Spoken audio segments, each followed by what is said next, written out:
সুপ্রভাত বন্ধুরা, আমি জেনিফা বরাবরের মতো চলে এসেছি নতুন একটা ভিডিও নিয়ে। যদিও এখন সকাল নয়, অনেকটাই বেলা হয়ে গিয়েছে। আমরা বেরিয়ে পড়েছি ৪৮তম বইমেলার উদ্দেশ্যে। এই বইমেলার জন্য আপনাদের মতো আমিও অধীর আগ্রহে বসেছিলাম।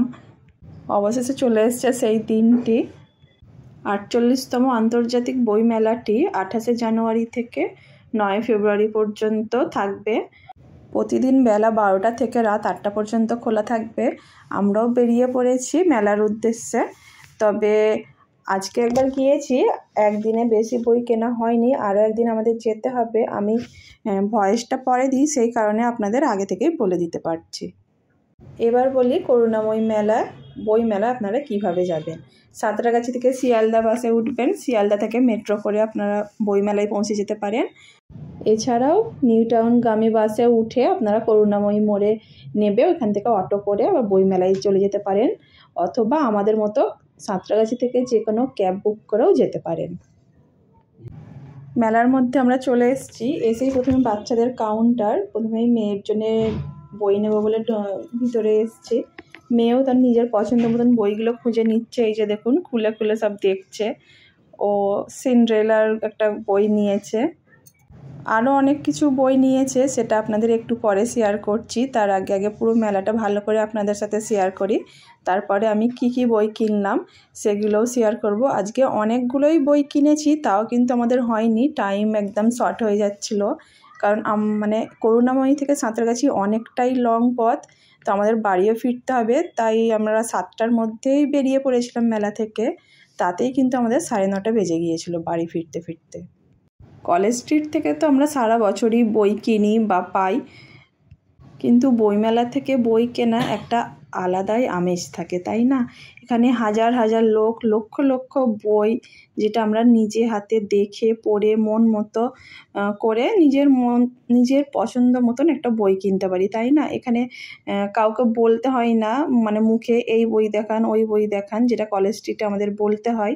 হয়তো সবসময় আমরা বলে উঠতেও পারি না, সব রকম বই আমরা হাতের কাছে পাইও না, কিন্তু এই বইমেলাতে না নিজের মতন যেরকম ইচ্ছা আপনার পছন্দ অনুযায়ী সব রকম বই পাওয়া যায়। সর্বোপরি অন্যান্য সকল মেলার থেকে এই বইমেলাই সেরা বইপ্রেমিক বাঙালির কাছে।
অনেকক্ষণ হাঁটাহাঁটি করার পর আমাদের একটু খিদেও পেয়েছিল, তো আমরা প্রথমেই পাপড়ি চাট থেকেই শুরু করলাম। এখানে অনেক রকমের খাবার আছে এই মেলাতে, তো আমরা সব কিছু একটু একটু করে টেস্ট করেছি, কিন্তু ভিডিও ক্লিপ নেওয়া হয়নি। তো এই পাপড়ি চাটেরই প্রথমে একটু ভিডিও ক্লিপ নিয়ে রেখেছিলাম, তো সেটাই শেয়ার করছি, আর অন্য কিছুর ভিডিও ক্লিপ নেওয়া হয়নি।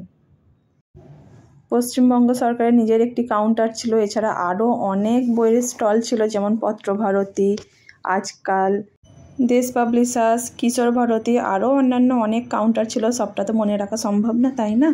তো এখানে পশ্চিমবঙ্গ সরকারের কাউন্টারের সামনে প্রতিদিনই কোনো না কোনো অনুষ্ঠান হয়। তো আজকে আমরা যেদিন গিয়েছিলাম সেদিন বাউল শিল্পীরা এসে বাউল গান করছিলেন। তো এখানে অনেক ভিড় হয়ে রয়েছিল, সেই দেখে আমরাও ভাবলাম কি হচ্ছে এখানে, একটু যাই। মানে পেছন দিক দিয়ে তো দেখা যাচ্ছিল না, শুধু গানের আওয়াজটাই শোনা যাচ্ছে।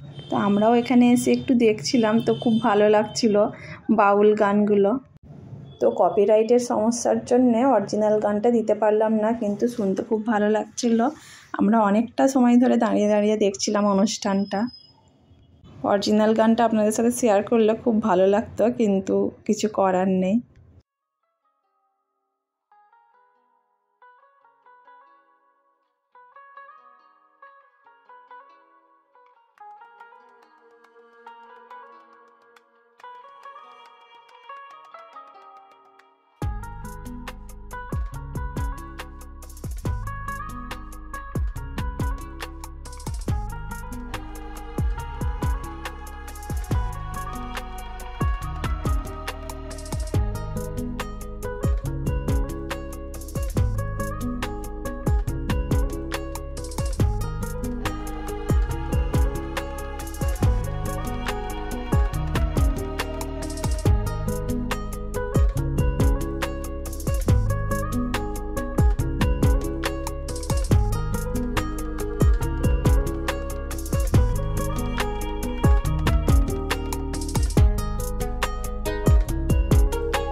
আপনারা সবাই কেমন আছেন বন্ধুরা? আশা করি যে যেখান থেকেই দেখছেন আমার ভিডিওটা, কাছে দূরে দেশে বিদেশে সকলেই ভালো আছেন, সুস্থ আছেন। আলহামদুলিল্লাহ, আল্লাহ তাআলার রহমতে আমিও আমার পরিবারও অনেক ভালো আছি।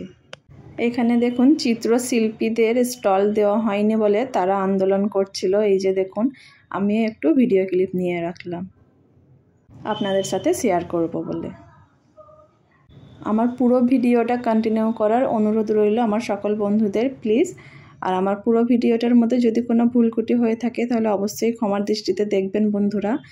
আর আমার সকল বন্ধুদের জন্য রইল আমার তরফ থেকে অনেক অনেক ভালোবাসা এবং দোয়া।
বইমেলাতে শুধুই যে ভারতীয় বইয়ের স্টল দেয় তা কিন্তু নয়, এখানে বিদেশি বইয়েরও স্টল দেয়। এই যে দেখতে পাচ্ছেন এটা জার্মানির বই স্টল। তো দারুণ সাজিয়েছিল, আপনারা দেখতেই পাচ্ছেন। এটা জার্মানি বুক স্টল। তো দারুণ দেখতে লাগছিল। আমি তো মানে অনেকটাই দূরে ছিলাম, দূর থেকে অতটা বুঝে উঠতে পারছিলাম না যে একটা কী। তো কাছে আসতে বুঝতে পারলাম জার্মানির স্টল দিয়েছে। ভিতরে নানান রকম জার্মানি বই রয়েছিল, আর কোনো একটা লেখকই ছিল, তার ইন্টারভিউ চলছিল। তো তার একটু ভিডিও ক্লিপ নেওয়ার চেষ্টা করলাম, কিন্তু খুব কষ্টকর হয়ে গেল, সেটা সম্ভব হয়ে ওঠেনি। আরও অনেক লোকজন ছিল। এই যে দেখুন, এখানটা করে একটুখানি দেখতে পাওয়া যাচ্ছিল। তো ওখানে ক্যামেরা হয়তো অ্যালাউ নেই, তো আমিও বেশি সাহসী দেখাইনি। তারপর বাইরে চলে এসেছি। বাইরে এসেও এখান থেকে একটু দেখতে পাওয়া যাচ্ছিলো, কিন্তু সামনে মেয়েটা এসে সে ফটো তোলায় আমার আর ভিডিও ক্লিপ নেওয়া হয়নি। এই যে দেখুন, এখানে আরও অনেক ইউএসএ, আর্জেন্টিনা, পেরু, জাপান আরও অন্যান্য দেশের বই আছে, কিন্তু স্টল দিয়েছে এই বইমেলাতে। আমরা এবার বইমেলা থেকে বাইরে চলে এসেছি বাড়ি ফিরবো বলে। তো আমরা ক্যাব বুক করছিলাম, কিন্তু নিউ টাউন থেকে সাঁতরাগাছির রুট আপনারাও হয়তো জানেন, রাতের দিকে ফেরা খুবই কষ্টকর ব্যাপার। তো ক্যাব বুক নিচ্ছিল না। তো এখানে সরকারি পরিচালনায় নানান রুটে বাস দেওয়া হয়েছে। তো আমরা দেখলাম সাঁতরাগাছি রুটে এসি বাস দিয়েছে, তো আমরা এসি বাসে করে বাড়ি ফিরলাম। একটুখানি ওয়েট করতে হয়েছিল, আমরা বাসের মধ্যে প্রায় আধ ঘন্টার মতন বসেছিলাম। তারপরে বাস ছাড়লো। বাসে উঠে এই যে দেখুন, আমরা ঘটি গরম নিয়ে নিয়েছি, আর আমার মেয়ে দেখুন শুধুই ঝুড়ি ভাজা নিয়েছে। ও যখনই আমরা ঘটি গরম খাই না, তখনই এমনই করে, শুধু ঝুড়ি ভাজা নেবে। আপনারা অনেকেই হয়তো বইমেলায় এসছেন, কিন্তু আমি বলবো বইমেলা শুধু বড়দের জন্য নয়, বইমেলায় কিন্তু বাচ্চাদেরও আনা খুব দরকার। বাচ্চাদের সাথে বইয়ের সাথে সম্পর্ক একটা গড়ে ওঠে খুব ভালো। তাদের নিজের মতো করে তাদের বইগুলোকে কিনতে দিন, বইগুলোকে তারা নিজের মতন করে দেখুক, চিনুক, তাদের মুহূর্তটাকে তাদের মতন করে আনন্দ করতে দিন। এতে করে কি হয়, বাচ্চাদের বইয়ের সাথে সম্পর্কটা না খুব ভালোভাবে গড়ে ওঠে। আর বাচ্চাদেরও না বই অনেক কিছু জানা হয়, দেখা হয়, ওরাও কিন্তু দেখবেন বইয়ের প্রতি একটা আলাদা ভালোবাসা, মমতা বেড়ে ওঠে। আর আমি কি বই কিনলাম আমার মেয়ের জন্য, আমার হাজব্যান্ড কি বই কিনলো, সেটাও কিন্তু আপনার সাথে আমি শেয়ার করছি। এই যে দেখুন, কনভারসেশন, আমার মেয়ে এটা নিয়েছে, ও কিন্তু নিজে চুজ করে এগুলো নিয়েছে। দুটো গল্পের বই নিয়েছে। তো সিন্ডারেলা, এই দেখুন সিন্ডারেলা বইটা না পড়ার থেকে না বাচ্চারা দেখে বেশি আনন্দ পাবে, আর যখন দেখে আনন্দ পাবে তখন ওদের পড়ার প্রতি একটা আগ্রহ জন্মাবে, তাই না? তো আমি ওকে সিন্ডারেলা বইটা ও নিজেই বলতে আমি কিনে দিয়েছি। আর এই ড্রয়িং বইগুলো কয়েকটা কিনে দিয়েছি, তবে 2-1টা ড্রয়িং খাতাও বারও করে নিয়েছে, ড্রয়িং করতে চালুও করে দিয়েছে। তো সেগুলো আমার এখানে নেই, আমার ব্যাগের মধ্যে, সেগুলো পরে একদিন আপনাদের সাথে শেয়ার করব। এই বইগুলো আমরা আমাদের জন্য কিনেছি, হাসতে হাসতে বানান শিখি। আরও অনেকগুলো বই কিনেছি, যেমন এই যে দেখুন, এখনই বার করব, মাটির ভেপু, এটা পথের পাঁচালী, সংস্কার করা রূপ, পথের পাঁচালী। এটা আমার মোটামুটি 1-2 পাতা মতন পড়া হয়েছে, খুব একটা হয়নি। তবে বিষাদ সিন্ধু বইটা না আমার অনেকটাই পড়া হয়ে গিয়েছে, আমার হাজব্যান্ডের তো পুরোই পড়া হয়ে গিয়েছে। বইটা খুব ইন্টারেস্টিং। এটা আমি বিবেকানন্দ বলছি। এই যে দেখুন, আমার হাজব্যান্ড এতটা পড়েছে, ও পেন্সিল দিয়ে দাগও দিয়ে রেখেছে। তো এটা আমি এখনও হাত দিইনি বলতে গেলেই চলে, এখনও পর্যন্ত আমি খুলে দেখিনি। ওই বইগুলোই আমার এখনও চলছে, বিষাদ সিন্ধু। তো ওই বইটা আমার খুব ভালো লেগেছে, ওইটা এখনও পুরোটা হয়নি। এই যে দেখুন, বিষাদ সিন্ধু। আমার হাজব্যান্ড ওর এতটা পড়া হয়েছে, দেখুন পুরোই শেষ, ওই 1 পাতা মতন বাকি আছে, এতটাও আবার দাগও দিয়ে রেখেছে। হাসান হোসেনের জীবনী, কারবালা কাহিনী নিয়ে লেখা, খুব দারুণ বইটা, অনেক কিছুই জানতে পারলাম এই বইটা থেকে। আশা করি আপনারাও অনেক কিছু জানতে পারবেন। আমাদের কিন্তু আরও অনেক বই কেনা বাকি আছে এখনও, তো আরও একবার যেতে হবে। তো মেয়েকে সেই দিনে নিয়ে যাব না বলেছি, মেয়েকে আগে থেকেই বলে রেখেছি যে যাব না। আর এই যে দেখুন, দানব সুন্দরী, এই বইটা কিন্তু আমার পুরোটাই পড়া হয়ে গিয়েছে, খুব সুন্দর গল্পটা, বাচ্চাদের ছোট গল্প। তো আজকে এতটাই বন্ধুরা, আবার দেখা হবে পরবর্তী ভিডিওতে, সবাই ভালো থাকবেন।